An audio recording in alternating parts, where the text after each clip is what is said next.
시청자 여러분 안녕하십니까? 여러분의 보좌관 주식대박 보좌관입니다. 화이팅! 투자는 개인의 판단에 따르지만 이번 영상이 큰 도움이 되시기를 바랍니다. 이번 영상은 11월 셋째 주 수급관심주 소개 영상입니다. 종목은 총 4개인데요. 코스피에서 3개, 코스닥에서 1개를 뽑았습니다. 후보 리스트 종목은 총 6개였는데 그 중에서 2개를 제외하고 4개를 선택했다고 보시면 되겠습니다. 우선 속도를 빠르게 해서 들으시는 것을 권해드립니다. 그리고 미리 말씀을 드리지만 4개 기업의 차트만 보시면 아실 텐데 4개 중 2개는 상대적으로 고가권이고 나머지 2개는 상대적으로 바닥권에 있는 것을 아실 거예요. 투자 성향에 따라서 어떤 분은 고가권 종목만, 또 다른 분은 바닥권에 있는 종목만 관심을 가지실 수도 있겠지만 실제로 매매를 하시게 된다면 시장의 분위기도 고민해서 골라야 한다고 생각을 합니다. 이 얘기가 무슨 말씀이냐면 지금 코스피의 종목 중에 수급이 되는 종목의 경우는 가는 종목이 더 간다고 이런 흐름이 나오고 있습니다.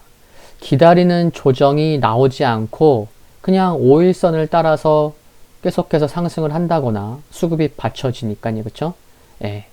이런 종목들이 여럿 있다는 말씀을 드리는 것입니다. 물론 욕심을 낼 필요는 없겠지만요. 미리 말씀을 드렸으니까 이 부분은 잘 고민해 보셔야 될 것으로 생각을 합니다. 물론 지금 시장이 그렇긴 하지만 항상 고민하고 또 고민하고 그런 것들은 중요하다고 생각을 합니다. 그리고 제 영상을 꾸준히 팔로우 하신 분이면 아시겠지만 4개 종목 중에서는 2개는요. 제가 단독으로 다뤘던 종목이 였던 것도 미리 말씀을 드립니다. 첫 번째 기업은 바로 삼성전기입니다. 삼성전기 정말 여러 번 다뤘었죠. 13만원 이하에서 소개를 시작으로 숱한 여러 번의 진단 영상들, 그리고 지난 9월 18일에는 빠지면 매수할 주식 첫 번째 기업으로 재차 소개를 드리기도 했었고 약 3개월 전이었네요. 그쵸? 9월 18일이니까요. 빠지면 매수할 주식 첫 번째 기업으로 소개를 드릴 때는 다른 시선에서 본다면 중장기로 생각해 보지 않으셨었던 20만원 이상의 가격도 나온다는 말씀을 드리기도 했었는데 기억하시나요? 그리고 가깝게는 지난 11월 5일에도 다뤘었습니다. 빠지만 매수할 주식 시리즈 총 3개의 기업 진단을 했었고 그 중에 하나가 삼성전기였으니까요. 중장기로 지속 좋게 보지만 이번은 11월 셋째 주 수급 관심주 차원에서 말씀을 드리는 겁니다. 이 부분은 참고하셔야겠죠. 우선 삼성전기의 3분기 영업이익은 2년 만에 3천억 원을 돌파했고요. 3분기 영업이익 3천억 돌파, 33. 삼성 갤럭시 S21이 내년 1월에 출시할 텐데 이미 생산을 시작하고 있다는 내용은 다들 알고 계시리라 생각을 합니다. 그리고 4분기 실적의 경우도 MLCC와 반도체 패키지 기판의 수급이 타이트하기 때문에 과거와는 다른 4분기 견조한 실적이 전망되고 있다는 점이 긍정적으로 생각을 합니다. 지난 11월 9일에요. 이와 같은 유니마이크론 화재 관련 뉴스가 있었잖아요. 이를 계기로 반도체 패키지 기판의 글로벌 공급은 더욱 타이트해진 상황입니다. 유니마이크론이 어떤 회사냐면 세계 10대 PCB 업체 중 하나인데 패키지 기판이 매출의 40%를 차지할 정도니까 삼성전기의 경우 지금 관련된 매출, 패키지 쪽이 풀 가동 상황이라서 물량을 늘리긴 어렵지만 공급 부족이 가격 상승을 유발한다면 내년 초부터는 가격 상승의 긍정적인 효과도 기대해 볼 수 있지 않을까 하는 점 긍정적인 부분이라 생각합니다.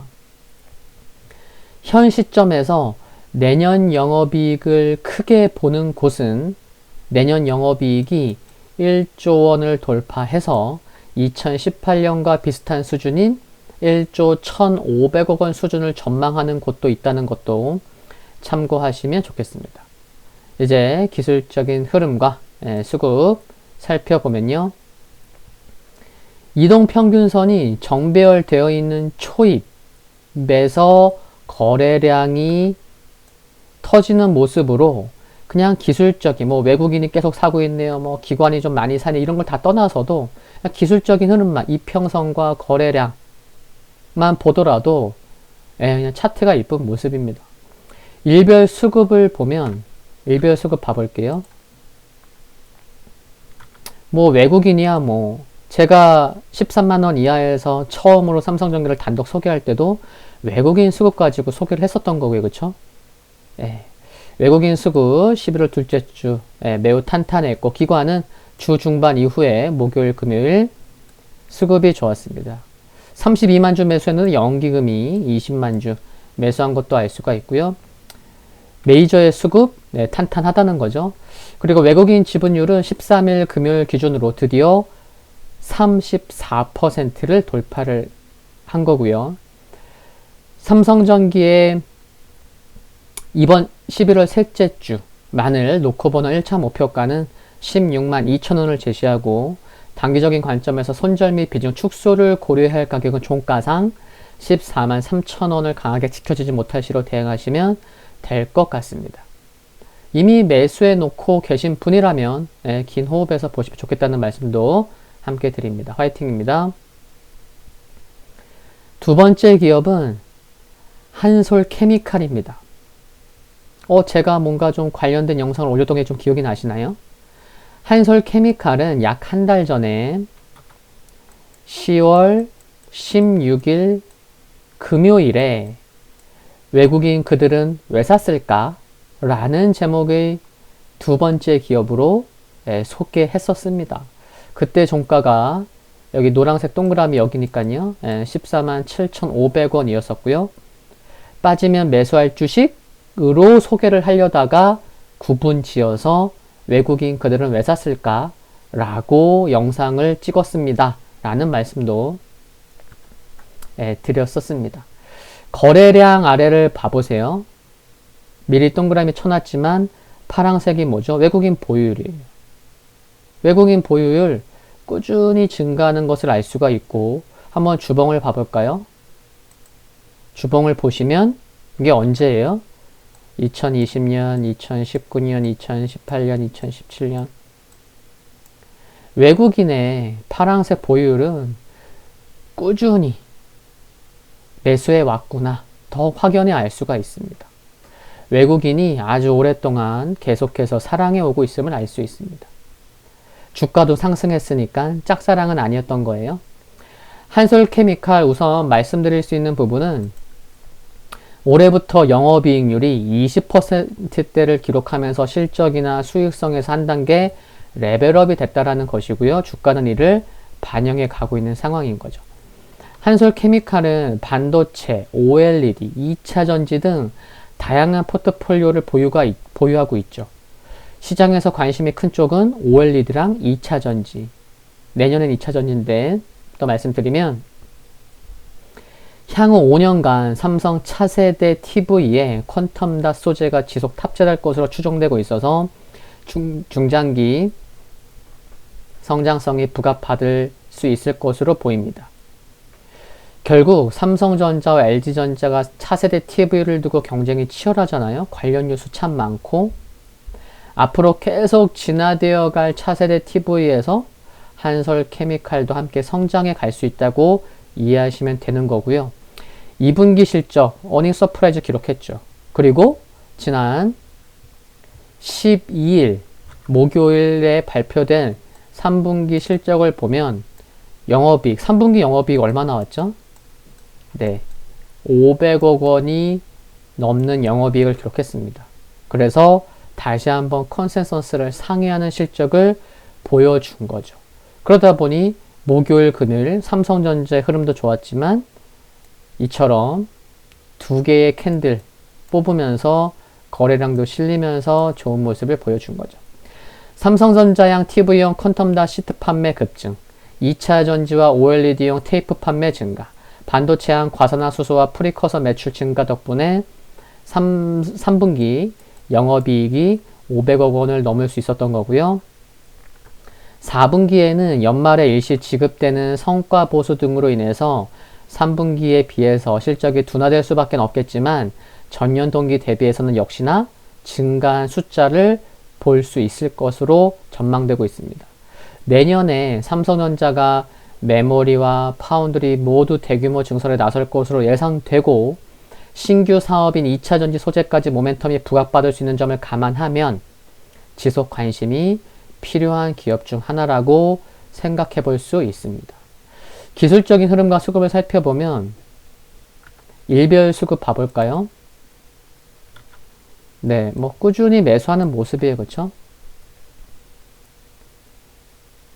외국인의 수급이 지속되는 흐름을 보이는 가운데 3분기 실적이 예상보다 좀 더 잘 나와주었고 삼성전자 흐름까지 좋다 보니 좋은 흐름을 이어가고 있다고 보시면 되겠습니다. 이번 주만을 놓고 보는 1차 목표가는 17만 5천 원을 제시하고요. 단기적인 관점에서 손절 및 비중 축소를 고려해야 할 가격은 종가상 15만 5천 원을 강하게 지켜지지 못할 시로 대응하시면 될 것 같습니다. 화이팅입니다. 지금까지 삼성전기와 한솔케미칼이 고가권에 있는 종목이었다면 이제부터 두 개 종목은 상대적으로 좀 바닥권에 있는 종목입니다. 아시겠죠? 미리 말씀을 드린 부분이에요. 세 번째 기업은 BGF 리테일입니다. BGF에서 2017년 11월 인적 분할되어 재상장되었죠. 코로나19로 인해서 유통업종들이 힘들었는데 그 중에 한 개, 편의점 쪽에 속하는, 그래서 상반기는 힘들었지만 이번 발표된 3분기 실적을 보면 아직까지는 정상화되었다고 보기는 어렵지만 상반기 대비해서 개선된 모습을 보였습니다. 우선 영업이익은 시장 컨센서스를 소폭 상회했고요. 전년 동기 대비해서 실적이 증가하는 시기가 과연 4분기가 될지 아니면 내년 1분기가 되어서 전년 동기 대비 실적이 좋아질지 이를 두고 갑론을박할 수 있겠지만 또한 코로나19로 피해가 컸었던 유통업종 중 백화점보다는 회복세가 더딘 부분이 있기는 하지만 편의점 산업의 재편의 속도가 빨라지고 있기 때문에 그리고 내년부터는 등교 일수가 정상화되어서 대학가 점포들의 매출 개선 등을 기대할 수 있기 때문에 내년 실적 개선폭이 클 수 있다는 점이 키포인트라고 생각을 합니다. 이런 부분을 감안하면 코로나19 백신 관련 이슈를 떠나서도 지금부터는 지속 관심이 필요한 업종 중에 하나라고 생각을 합니다. 기술적인 흐름과 수급 살펴보면요. 거래량 아래를 보시면 빨강색 기관 어떻죠? 9월 중순 이후에 지분을 꾸준히 늘려가고 있고요. 파랑색 외국인은 올해 내내 매도하는 것을 멈추고 10월 중순 전후부터는 매수 매도를 하면서 그동안과는 좀 다르게 긍정적인 관점에서 보고 있는 듯한 느낌을 받을 수 있습니다. 일별 수급 이와 같고요. 그쵸? 예. 이제 기관이 좀 사요. 그쵸? 외국인이 사고 뭐 기관은 9월 중순부터 꾸준히 매수하고 있다고 말씀을 드렸고요. 그리고 거래량을 보시면 보세요. 10월 중순에 이렇게 주가 상승 시에 거래량이 터졌잖아요. 그쵸? 그리고 한 2주 정도 조정이 나오잖아요. 그쵸? 근데 거래량이 어때요? 완전 급감하죠. 너무 티날 정도로. 그리고 11월부터 주가가 또 상승하니까 어때요? 거래량이 점증. 다시 한번 증가합니다. 그쵸? 이런 모습을 보면 바닥에서 물론 주가가 상승할 때 거래량이 터질 수밖에 없어요. 그건 어쩔 수 없어요. 그렇긴 한데 약 최근 한 달간 바닥권에서 주가 상승 시 거래량 터지고 조정 시에 거래량 팍 줄고 주가 상승하면서 거래 다시 터지고 이런 모습을 보면 바닥을 탈피하는 모습이 나오고 있구나 하는 것을 감지할 수 있습니다. 한편 지난 5월 20일 기준으로 국민연금은 6.02%를 보유하고 있고요. 그리고 참고로 작년에 주당 2,700원의 현금 배당을 실시한 것도 참고하시면 좋겠습니다. 이번 주만 놓고 보는 1차 목표가는 14만 5천원을 제시하고요. 단기적인 관점에서 손절 및 비중 축소를 고려할 가격은 종가상 13만원을 강하게 지켜지지 못할 시로 대응하시면 될 것 같습니다. 화이팅입니다. 네 번째 기업은 파라다이스입니다. 11월 셋째 주 유일하게 코스닥 종목인 거예요. 1972년 설립되었고 2002년 11월에 상장되었습니다. 월드컵이 끝나고 상장된 거죠. 자료를 보시면 상반기 기준인데요. 매출액 현황을 볼 수가 있습니다. 코로나19로 인해서 절대적 수치는 감소한 가운데 점유율로 보시면 서울에 있는 파라다이스 워커힐, 세븐럭 강남, 대구의 인터블고, 제주의 랜딩이 점유율이 증가한 것을 알 수가 있습니다. 그쵸? 증가한 것을 알 수가 있고, 이거를 좀 보여드리려고 한 거고, 매출액 기준으로는 전체 외국인 전용 카지노 시장의 파라다이스가 55.8%를 차지하고 있습니다.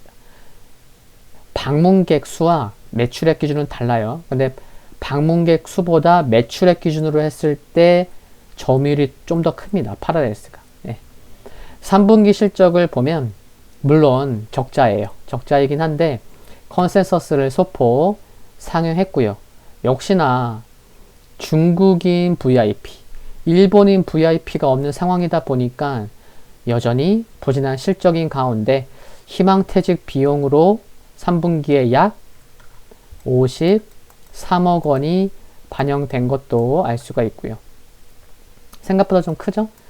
출입국자 2주간 자가격리가 없어지지 않는 한 당분간은 적자 지속은 불가피할 것으로 보이지만 주가는 이미 여러 악재를 반영하고 있다고 볼 수 있는 상황이고 향후에도 지속 희망퇴직 등의 구조조정을 통해서 고정비를 절감해 할 것이기 때문에 향후 비교 기업으로 볼 수 있는 그랜드 코리아 레저, GKL, 강원랜드에 비해서 빠른 실적 개선세를 기대해 볼 수 있는 점은 긍정적일 수 있는 부분으로 생각을 합니다.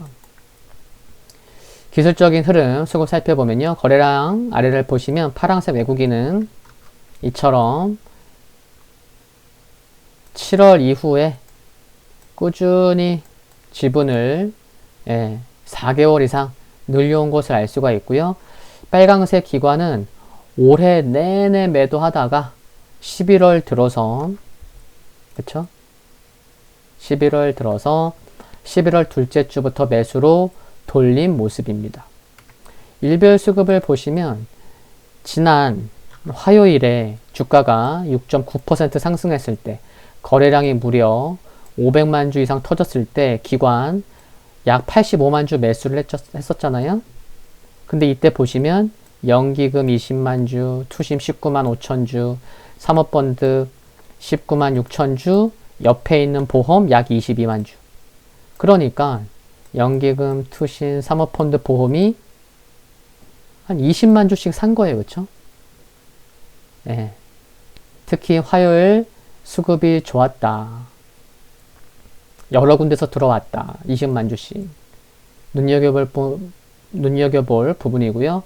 최근 백신 개발 기대감으로 바닥에서 좀 올라온 모습인데 향후 코로나 백신 관련 긍정적 소식이 들려올 때마다 앞으로 모더나, 아스트라제네카, 존슨앤존슨 또 등등 또 몇 개 있잖아요. 긍정적 소식이 들려올 때마다 좋은 모습을 보여줄지 여부는 정확히 알긴 어렵지만 회사가 코로나19를 버틸 체력을 계속해서 만들어가고 있음에서 희망을 보려고 해도 되지 않을까 이런 부분에서 생각해 볼 수 있겠습니다. 이번 주만을 놓고 보는 목표가는 15,200원을 제시하고 단기적인 관점에서 손절 및 비중 축소를 고려해야 할 가격은 종가상 13,400원을 강하게 지켜지지 못할 시로 대응하시면 될 것 같습니다. 화이팅입니다. 11월 셋째 주 수급관심주 소개 영상은 여기서 마무리하겠습니다. 중간 점검 영상은 수요일 장중에, 최종 리뷰 영상은 토요일 낮 12시에 업로드 됩니다. 참고로 수급관심주 선정에 앞서서 후보 리스트 종목 영상은 멤버십 등급 중에 보좌관 절친, 가족에 가입하시면 확인해 보실 수 있습니다. 구독과 좋아요 부탁드리고요. 영상물 아래 좋아요 클릭은 큰 힘이 됩니다. 성공 투자를 기원합니다. 건강 유의하시고요. 다음 영상에서 뵙겠습니다. 감사합니다.